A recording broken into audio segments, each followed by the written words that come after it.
जो लोग औरत की 5 चीजें बड़े शौक से देखते हैं, वो लोग ये बयान दिल के कानों से सुने। वो लोग नहीं जानते कि हम अपने हाथों से अपनी जिंदगी को तबाही की तरफ लेके जा रहे हैं। अपने हाथों से अपनी इबादतों का सुकून खो रहे हैं। अपने हाथों से अपने घर की बरकत खत्म कर रहे हैं। औरत की 5 चीजें बड़े शौक से देखने वाले लोग समझते हैं कि हमने सिर्फ देखा है, मगर उन्हें पता नहीं होता कि यही 5 चीजें देखना दिल पर दाग बन जाता है, और यही दाग घर का रिज़्क खत्म कर देता है। यही दाग बीवी की मोहब्बत कम कर देता है। यही दाग इंसान को अपनी हलाल जिंदगी से भी बेजार कर देता है। मेरे भाइयों, आज मैं वो 5 चीजें बताने जा रही हूँ जिन्हें देखने की आदत इंसान को अंदर ही अंदर से कमजोर कर देती है, इज्जतदार आदमी को शर्मिंदा कर देती है, इंसान को गुर्बत की दलदल में फंसा देती है, घर का रिज़्क मिट जाता है। आखिर औरत की वो कौन सी 5 चीजें हैं जिन्हें अगर एक बार देख लिया जाए तो इंसान की जिंदगी तबाह हो जाती है, इंसान दुनिया में जलील और रुस्वा हो जाता है। यह सब कुछ बताने से पहले मैं आपको एक सबक आमोज वाकया सुनाना जरूरी समझती हूँ। वो वाकया कुछ यूं है कि किसी बस्ती में एक मौलवी साहब रहते थे। उनकी बीवी बहुत खूबसूरत थी। जो भी औरत मौलवी साहब की बीवी को देखती, बस देखती ही रह जाती। यह मौलवी साहब गांव की मस्जिद के इमाम भी थे और खतीब भी थे। लोग उनकी बात अदब से सुनते थे, उनके पीछे नमाज पढ़ते थे और मस्जिद के मामलात में भी उनसे मशवरा करते थे। मौलवी साहब के पीछे एक नौजवान नमाज पढ़ा करता था। ये नौजवान इस कदर खूबसूरत था कि जो भी उसे देखता, बस देखता ही रह जाता। उस बस्ती की औरतें उस नौजवान को झांक झांक कर देखती थीं। कोई दरवाजे की ओट से देखती, कोई छत के किनारे से देखती और कोई रास्ते में खड़ी होकर उसे गुजरता हुआ देखती रह जाती। एक दिन मौलवी साहब मस्जिद में नमाज पढ़ने के बाद थोड़ी देर के लिए मस्जिद के लोगों के दरमियान बैठ गए। मस्जिद के मामलात में बातचीत शुरू हो गई। कोई सफ़ों की बात कर रहा था, कोई पानी का मसला बयान कर रहा था और कोई मस्जिद के कामों का मशवरा दे रहा था। इतने में इंतजामिया ने कहा कि इमाम साहब, प्यास लगी है, अपने घर से पानी मंगवा लें। इमाम साहब ने कहा, जी क्यों नहीं, ये तो सवाब का काम है। अचानक मौलवी साहब ने इधर उधर नजर दौड़ाई। सामने ही वही खूबसूरत नौजवान बैठा था। इमाम साहब ने उसे कहा कि भाई जाओ, मेरे घर का दरवाजा खटखटाओ, उनको बोलो बाहर मेहमान आए हुए हैं, किसी बर्तन में पानी और साथ में गिलास भी दो। यह खूबसूरत नौजवान उठा, मस्जिद से बाहर निकला और चलता हुआ इमाम साहब के दरवाजे तक पहुंच गया। दरवाजे तक पहुंचते पहुंचते उसके दिल में कोई गलत ख्याल नहीं था। वो तो सिर्फ पानी लेने आया था, मगर इंसान को क्या खबर कि कभी कभी एक कदम भी पूरी जिंदगी का इम्तिहान बन जाता है। उसने दरवाजा खटखटाया। अंदर से किसी औरत ने आवाज दी, जी कौन? नौजवान ने अदब से कहा, हमारे मौलवी साहब पानी मांग रहे हैं। औरत ने कहा, रुकिए, पानी डालकर देती हूँ। औरत ने पानी का जग उठाया, बर्तन में पानी डाला, दुपट्टा संभाला और दरवाजा खोल दिया। जैसे ही खूबसूरत नौजवान की नजर औरत पर पड़ी और औरत की नजर नौजवान पर पड़ी, तो दोनों ही एक दूसरे पर फरिश्ता हो गए। क्योंकि खूबसूरत औरत ने भी अपनी जिंदगी में इतना खूबसूरत नौजवान पहली मर्तबा देखा था, और नौजवान ने भी अपनी जिंदगी में इतनी खूबसूरत औरत पहली मर्तबा देखी थी। दोनों एक दूसरे को दिल दे बैठे। दोनों की जबान खामोश थी, मगर नजरें बोल रही थीं। दोनों एक दूसरे की आंखों में आंखें डालकर देखते रहे और वहां खड़े खड़े काफी देर गुजर गई। अचानक नौजवान के जहन में ख्याल आया कि मस्जिद में लोग पानी का इंतजार कर रहे हैं। नौजवान चौंका, जैसे नींद से जाग गया हो। इस्तगफिरुल्लाह पढ़ता हुआ जल्दी से पानी लेकर मस्जिद की तरफ भागा। मौलवी साहब ने कहा, ए नौजवान, काफी देर लगा दी है, चलो कोई बात नहीं, जल्दी से सबको पानी पिलाओ। नौजवान मस्जिद में बैठे हर एक शख्स को पानी पिलाता रहा, मगर उसका हाथ पानी दे रहा था और दिल कहीं और भटक रहा था। वो दिल ही दिल में सोचता रहा कि इतनी बड़ी खूबसूरत बीवी भी भला किसी की हो सकती है। पूरे गांव की औरतें मुझ पर मरती हैं, लेकिन मेरी नजर कभी किसी पर नहीं पड़ी। मौलवी साहब की बीवी वाहिद औरत है जिस पर पहली बार नजर पड़ते ही मेरा दिल फरीफ्ता हो गया है। इधर से नौजवान का यह हाल था, उधर से मौलवी साहब की खूबसूरत बीवी भी नौजवान के इश्क में पागल हो चुकी थी। शाम को मौलवी साहब अपने घर में गए। देखा कि बीवी चारपाई पर लेटी है और गहरी सोच में डूबी हुई है। मौलवी साहब ने बीवी को उससे पहले कभी इस हाल में नहीं देखा था। वो औरत जो हर वक्त घर में चलती फिरती रहती थी, आज यूं बेजान सी पड़ी थी जैसे किसी ने उसके दिल से सुकून निकाल लिया हो। मौलवी साहब ने पूछा, तुम्हें क्या हो गया है? उसने नजरें चुराते हुए कहा, कोई बात नहीं, बस थोड़ी सी तबीयत नासाज है, लिहाजा मुझे डिस्टर्ब न करो, सुकून करने दो। मौलवी साहब खामोश हो गए, मगर उन्हें क्या खबर थी कि यह जिस्म की बीमारी नहीं, नजर की बीमारी है। वो औरत अंदर ही अंदर नौजवान को सोचती जा रही थी, क्योंकि वो नौजवान के इश्क में पागल हो चुकी थी। 3 दिन गुजर गए, मगर औरत की तबीयत ठीक न हुई। दिन ब दिन औरत बीमार ही होती गई, चेहरे की रौनक उतरने लगी, आंखों की चमक मंद पड़ने लगी और घर की फिजा बदलने लगी। मौलवी साहब को अंदर की कहानी का पता नहीं था। मौलवी साहब ने खुद भी दम किए, पीरों के पास भी लेकर गए, बड़े बड़े हकीमों और तबीबों के पास भी लेकर गए, मगर कहीं से भी शिफा न मिली। औरत दिन ब दिन कमजोरी की तरफ जा रही थी, दिन ब दिन बीमारी की तरफ जा रही थी। औरत से खाना पीना छूट गया, अपनी देखभाल करनी भी छूट गई।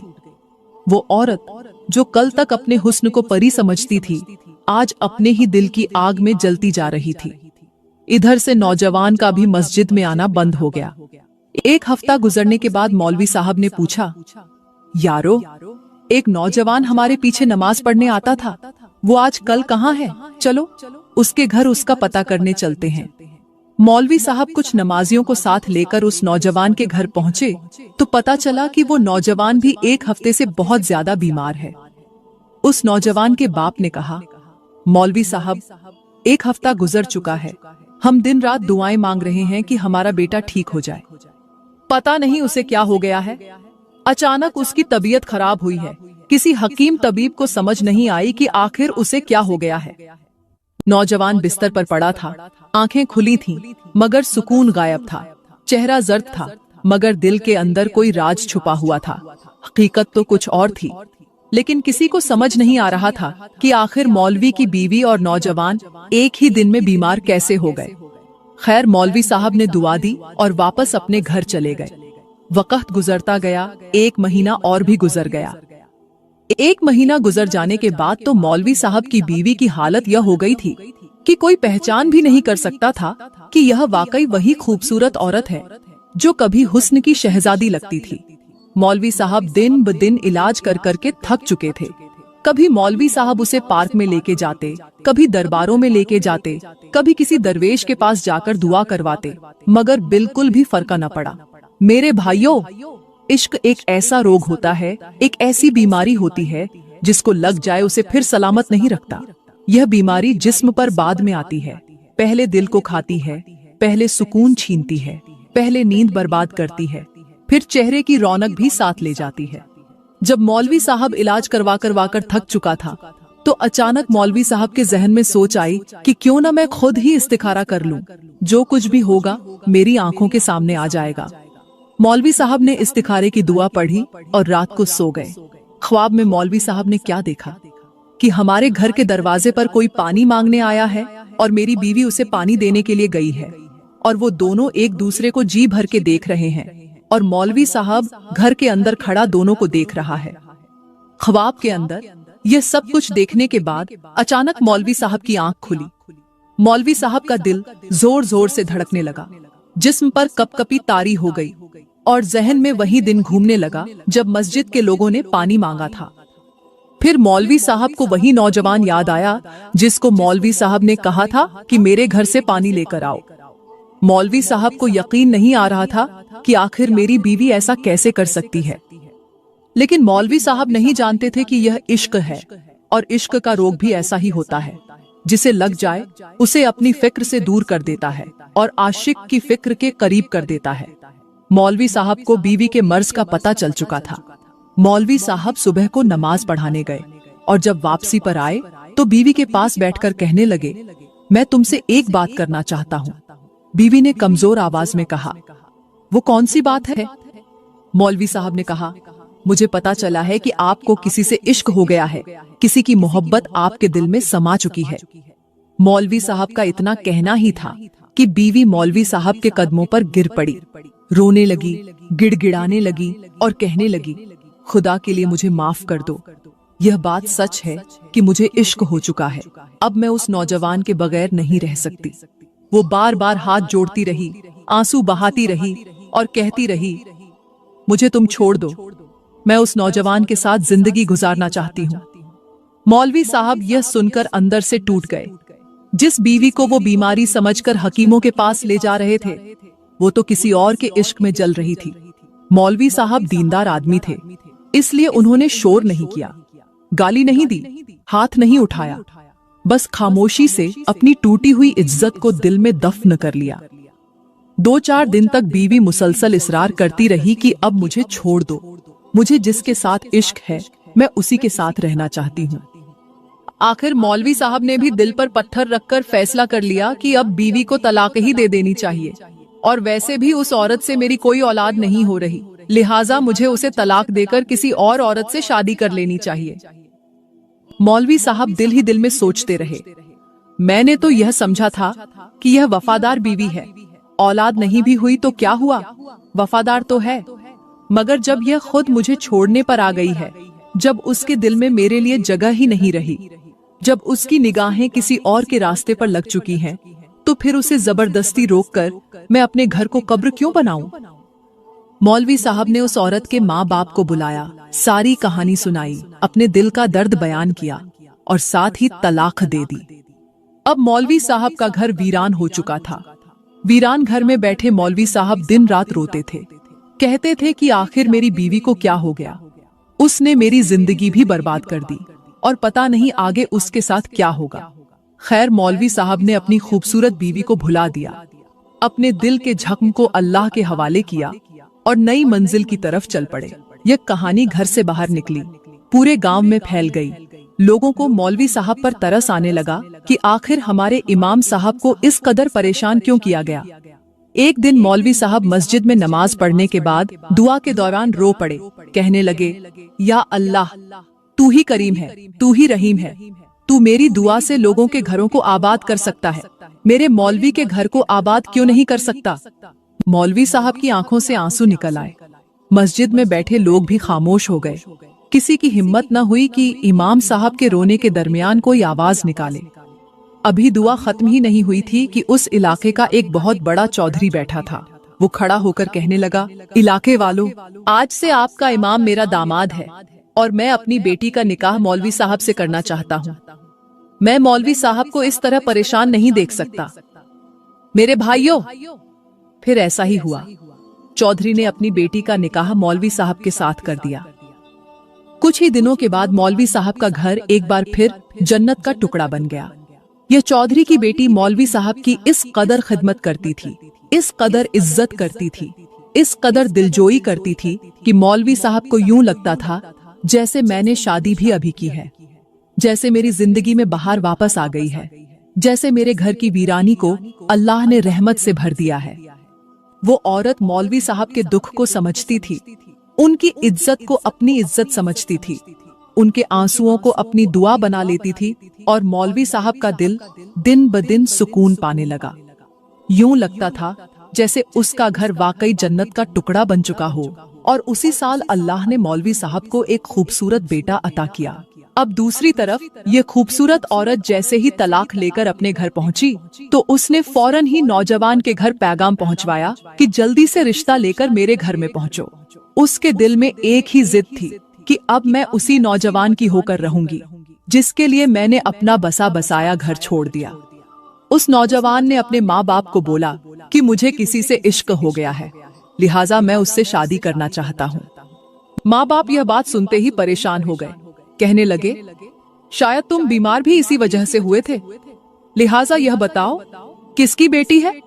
उसने कहा, वो तो मैं नहीं जानता, लेकिन वो मौलवी साहब की बीवी थी।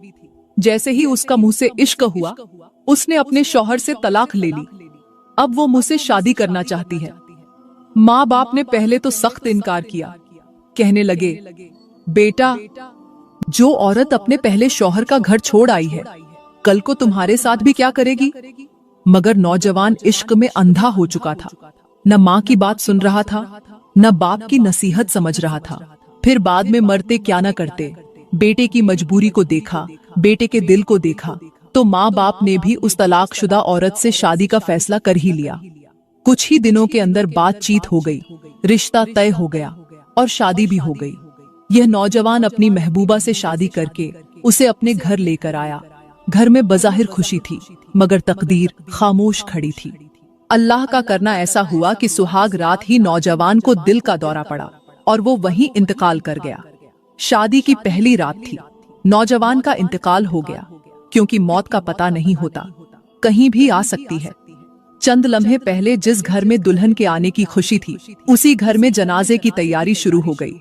माँ बाप के अरमान टूट गए, दुल्हन का रंग उड़ गया और लोगों ने कहा, यह वही इश्क है जिसने एक घर वीरान किया था, आज दूसरे घर को भी उजाड़ गया। शादी बर्बादी में तब्दील हो गई, खुशी गमी में तब्दील हो गई। घर में कोहराम मच गया, बड़ों से लेकर छोटों तक हर आंख रोने वाली थी और यह खूबसूरत औरत दीवारों से टक्करें मार रही थी कि आखिर मैंने ऐसा कौन सा जुर्म किया कि अल्लाह ने मुझे तन्हा छोड़ दिया। जिस इश्क के लिए उसने अपना पहला घर छोड़ा था, वो इश्क शादी की पहली रात ही जनाजे में बदल गया। शौहर के इंतकाल के 10 दिन बाद ससुर ने कहा, तुम ही वो मनहूस लड़की हो जिसके पीछे हमारा नौजवान बेटा पहले बीमार हुआ, फिर आखिरकार अल्लाह के पास जा पहुंचा, लिहाजा तुम यहाँ से दफा हो जाओ, निकल जाओ। ये औरत वहां से निकलती हुई, रोती हुई, करलाती हुई अपने माँ बाप के घर पहुंची और उनको सारी कहानी सुनाई तो माँ बाप भी रोने लगे, कहने लगे, हमारी बेटी को किस बदनजर की नजर लग गई थी कि घर से बेघर हो गई। इधर से माशाअल्लाह मौलवी साहब के भी 2 बच्चे हो चुके थे। मौलवी साहब का घर जन्नत का टुकड़ा बन चुका था और उधर से जिस औरत ने शौहर को धोखा दिया था, एक नफसानी ख्वाहिश के पीछे किसी से इश्क कर बैठी थी, वो दुनिया के सामने तमाशा बन चुकी थी। वो 10 साल माँ बाप के घर में बैठी रही, कोई उसका रिश्ता लेने न आया, कोई उसका नाम सुनकर आगे न बढ़ा। आखिरकार माँ बाप ने किसी बकरियां चराने वाले गरीब से उसकी शादी कर दी, क्योंकि कोई भी शख्स उससे शादी करना गवारा नहीं करता था।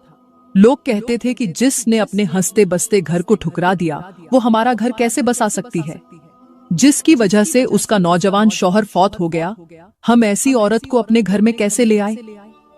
इसी वजह से उससे कोई शादी नहीं करता था और उसके माँ बाप ने किसी बकरियां चराने वाले से उसका निकाह कर दिया। वक्त गुजरता गया। एक दिन मौलवी साहब, उनकी बीवी और उनके 2 बच्चे कहीं जा रहे थे, तो जाते जाते मौलवी साहब की फैमिली का उसी बकरियां चराने वाले के घर के करीब से गुजर हुआ। मौलवी साहब को मालूम नहीं था कि यह तो मेरी साबिका बीवी का घर है, लेकिन मौलवी साहब ने कहा, भाई हमारे बच्चे को भूख लगी है, थोड़ा सा दूध मिल जाए तो आपकी मेहरबानी होगी। बकरियां चराने वाले ने जल्दी से अपनी बीवी को आवाज दी कि जल्दी आइए, गिलास लेकर आइए और बकरी से दूध निकालकर मौलवी साहब को दीजिए ताकि वो अपने बच्चे को पिला सकें। अंदर से वही खूबसूरत औरत निकली जो आज बदसूरत हो चुकी थी। चेहरे की रौनक खत्म हो चुकी थी, आंखों में पछतावे की थकान थी और जिंदगी के धक्कों ने उसके हुस्न को मिट्टी कर दिया था। उसके हाथ में गिलास था, उसने बकरी का दूध निकाला और जब वो दूध मौलवी साहब को देने लगी तो उसने मौलवी साहब को पहचान लिया, लेकिन मौलवी साहब ने उसे नहीं पहचाना, क्योंकि आज भी मौलवी साहब की नजरें जमीन पर थीं। वो किसी औरत को देखना पसंद नहीं करते थे। यह औरत अचानक मौलवी साहब के कदमों पर गिर पड़ी, रोते हुए कहने लगी, मुझे माफ कर देना, मैंने तुम्हारा दिल तोड़ा, मैंने तुम्हारा हंसता बसता घर उजाड़ा। मैं बदकिस्मत हूँ जिसे किसी से मोहब्बत हो गई थी, किसी से इश्क हो गया था, लिहाजा मुझे माफ कर देना। मौलवी साहब ने कहा, अब रोने का क्या फायदा, इसमें कसूर सिर्फ तुम्हारा नहीं, कसूर मेरा भी है। जब मैंने तुम्हारे साथ शादी की थी तो सबसे पहले मैंने भी तुम्हारे हुस्न को ही देखा था। काश तुम्हारी खूबसूरती के साथ मैं तुम्हारे दिल की खूबसूरती भी देख लेता, काश मैं तुम्हारे किरदार को भी देख लेता, काश मैं तुम्हारी हया को भी देख लेता, काश मैं तुम्हारी नजरों को भी पढ़ लेता, तो आज मेरी जिंदगी में भी परेशानी न आती और तुम भी इस परेशानी से बच जाती। याद रखना, जो किसी को रुलाता है वो खुद भी रोता है, जो किसी का घर बर्बाद करने के चक्कर में होता है, अल्लाह उसका घर बर्बाद करने में देर नहीं लगाता। अल्लाह ने मेरे ऊपर करम किया, मुझे आपसे भी बढ़कर खूबसूरत बीवी दे दी और वो ऐसी बीवी है जो किसी गैर महरम मर्द को देखना भी गवारा नहीं करती। फिर अल्लाह ने और करम किया, मुझे औलाद भी दे दी। आज मुझे देख लो और खुद को देख लो, कौन जीता और कौन हारा, किस पर अल्लाह का करम हुआ और किस पर अल्लाह का गजब हुआ। ये कहते हुए मौलवी साहब अपनी मंजिल को रवाना हो गए। तो मेरे भाइयों, जब भी शादी करना, सिर्फ खूबसूरत बदन को न देखना, औरत के किरदार को भी देखना, औरत की जबान को भी देखना, औरत की हया को भी देखना और औरत की नजर को भी देखना। खूबसूरती चंद दिन आंखों को अच्छी लगती है, मगर किरदार सारी जिंदगी घर को जन्नत बनाता है। हुस्न चेहरे पर होता है, मगर वफा दिल में होती है। चेहरा बूढ़ा हो जाता है, मगर नेक सीरत औरत घर को बूढ़ा नहीं होने देती। अगर तुमने शादी से पहले सिर्फ हुस्न देखा और किरदार न देखा, तो याद रखना तुम भी उस खूबसूरत औरत की तरह बर्बाद हो जाओगे। और अगर तुमने हया, वफा, जबान, किरदार और नजर को देखकर फैसला किया, तो इंशाअल्लाह तुम्हारा घर जन्नत का टुकड़ा बन जाएगा। मैं दुआ करती हूँ कि अल्लाह ताला हमें सीधी राह दिखाए, हमारी आंखों को पाक रखे, हमारे दिलों को पाक रखे और हमें ऐसे रिश्ते अता फरमाए जो हमारे घरों को सुकून दें, बर्बादी नहीं। मेरी प्यारी बहनों, मैं उम्मीद करती हूँ आज की वीडियो आपको बहुत अच्छी लगी होगी। अगर आज की वीडियो आपको बहुत अच्छी लगी हो तो बराए करम इस वीडियो को लाइक करें, कमेंट में अपनी राय का इजहार जरूर करें। मजीद वीडियोस के लिए हमारा YouTube चैनल सब्सक्राइब करें। शुक्रिया।